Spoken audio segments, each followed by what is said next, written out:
అధికారంలో నరేంద్ర మోడీ ప్రభుత్వం రామరాజ్యం పేరుతో రాక్షస రాజ్యాన్ని నడుపుతా ఉన్నారు. ప్రతిరోజు ఎన్కౌంటర్ని కాల్చి చంపి, ఇది క్రాస్ ఫైర్ జరిగింది, ఎన్కౌంటర్ జరిగింది, పోలీసుల పైన వారి తుపాకులు పేల్చారు, దాని పర్యవసానంగానే మేము వాళ్ళు కాల్చి చంపాల్సి వచ్చిందని చెప్పి ఇవాళ ప్రజలను నమ్మించడానికి ప్రయత్నం చేస్తూ ఉన్నారు. ప్రజాస్వామ్యంలో ఇలాంటి వాటికి తావులేదు. వారు చాలా స్పష్టంగా చెప్పారు, ప్రభుత్వంతో చర్చలకు మేము సిద్ధంగా ఉన్నామని ఒకసారి ప్రకటించిన తర్వాత ప్రభుత్వం చర్చలు చేయకుండా మా దగ్గర పోలీసులు ఉన్నారు, పారామిలిటరీ సిబ్బంది ఉంది, తర్వాత అతను ఆయుధాలు ఉన్నాయి కాబట్టి మిమ్మల్ని అందరినీ కూడా కాల్చి చంపేస్తామంటే మీరు ఎవరు చంపుతున్నారో చెప్పమని నేను అడుగుతాను. వాళ్ళ హిడ్మా కానీ, హిడ్మాతో చనిపోయిన వాళ్ళు కానీ, వాళ్ళందరూ కూడా అమాయకులైన గిరిజనులు అనేక మంది అందులో ఉన్నారు.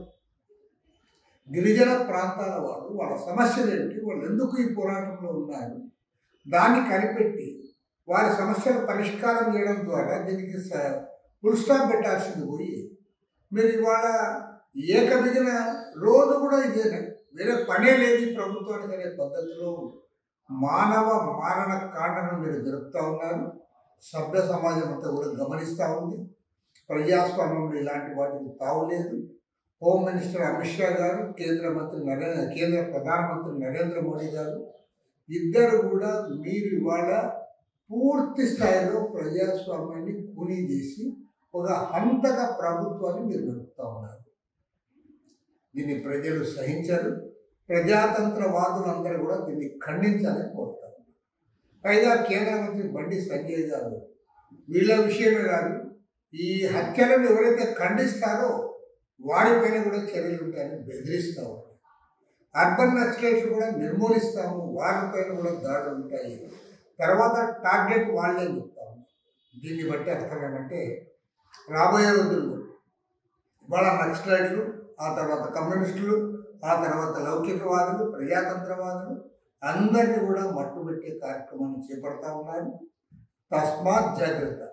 ప్రజాతంత్రవాదులందరూ కూడా ఇవాళ వాయిస్ పెంచకపోతే రాబోయే రోజుల్లో మరింత ప్రమాదము పొంచి ఉంది. కాబట్టి అందరూ కూడా ముక్త కంఠంతో ఈ మారణ కాండను ఖండించాలని చెప్పి నేను డిమాండ్ చేస్తూ ఉన్నాను. అదేవిధంగా ఈ బూటకపు ఎన్కౌంటర్ల పైన సుప్రీంకోర్టు జడ్జి చేత న్యాయ విచారణ జరిపించాలని చెప్పి సిపిఐ తరఫున డిమాండ్ చేస్తుంది. చరిత్ర సృష్టించినోడు ఇప్పుడు ఆ చరిత్రని తిరగరాయబోతున్నాడు. అబద్ధాల గోడల్ని బద్దలు కొట్టి నిజాలను రాగా మీ ముందుంచబోతున్నాడు. నిజమైన వార్తల కోసం వెంటనే డౌన్లోడ్ చేసుకోండి రా యాప్ని.